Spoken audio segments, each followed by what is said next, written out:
How's everybody doing tonight? Hey, something happened today. Was almost going to be the first time it happened in 5 years. All right, is that I was going to actually cancel tonight. Yeah. If you felt the way I did this week, you would have.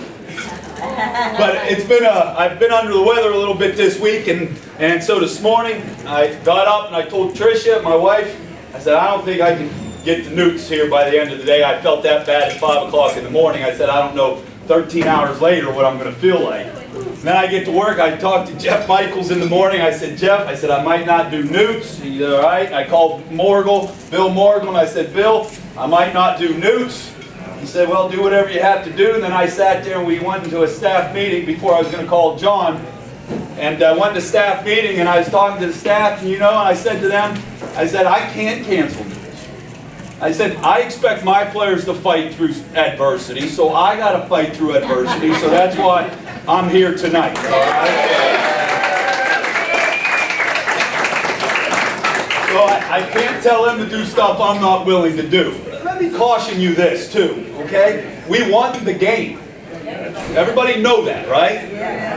Because it seems like if we don't win by 40 points, we didn't win the game. Okay? It doesn't matter if we win by 1 or 40, we still won the game. Okay? So just make sure everybody understands that.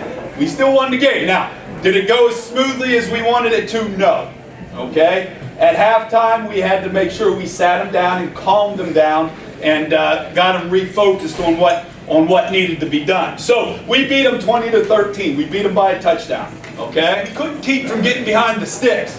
We had 12 penalties for 95 yards. And it just kept hurting us.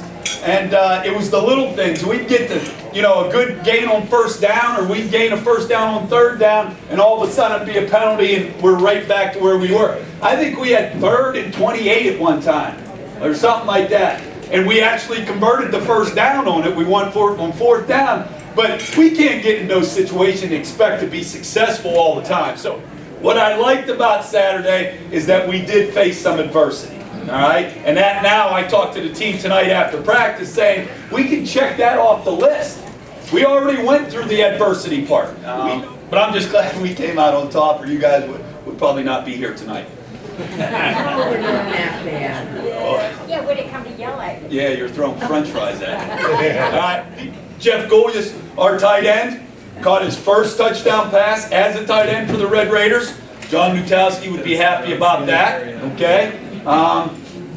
And Jeff was a defensive end last year, and we moved it over to tight end. He's really done a great job for us there. Billy Dean made 2 field goals of 25 and 35 yards, and he was the PSAC Player of the Week.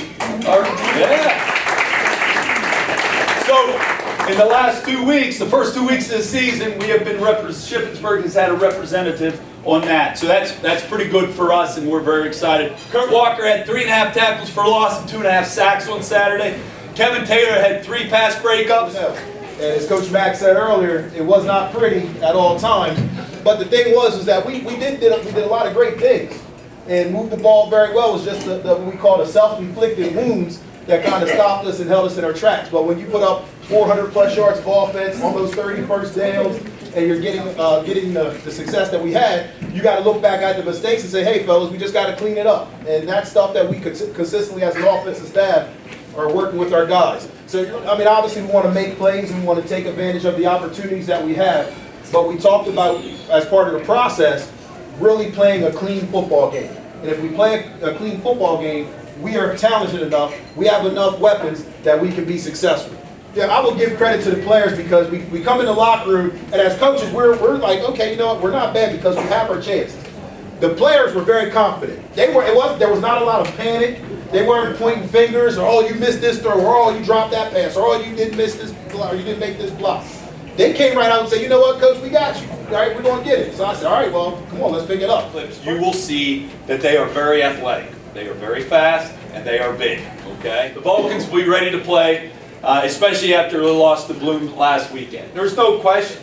You know, they played at home last week. Lost to Bloom last week, so they will be motivated to win this week at their place. We're taking one game at a time, one play at a time. We're working very hard during the week. Our players are sacrificing a lot to be a part of this family, and so we appreciate everything that the kids do for us. I mean, you got to understand, Monday through Thursday, we have them meeting at 6:45 a.m. So they're getting up at 6:15 every single day of the week. Okay. You don't see too many college students doing that day in and day out. And then having practice in the afternoon and lifting and then study halls and things like that. So they got a lot on their plate, and I give our young men a lot of credit for what they go through on a daily basis. So we're excited about playing. We appreciate you guys coming out. We look forward to seeing you next Thursday night, and then next Saturday we have a home game, so we'll really see you then. Okay? Thank you very much.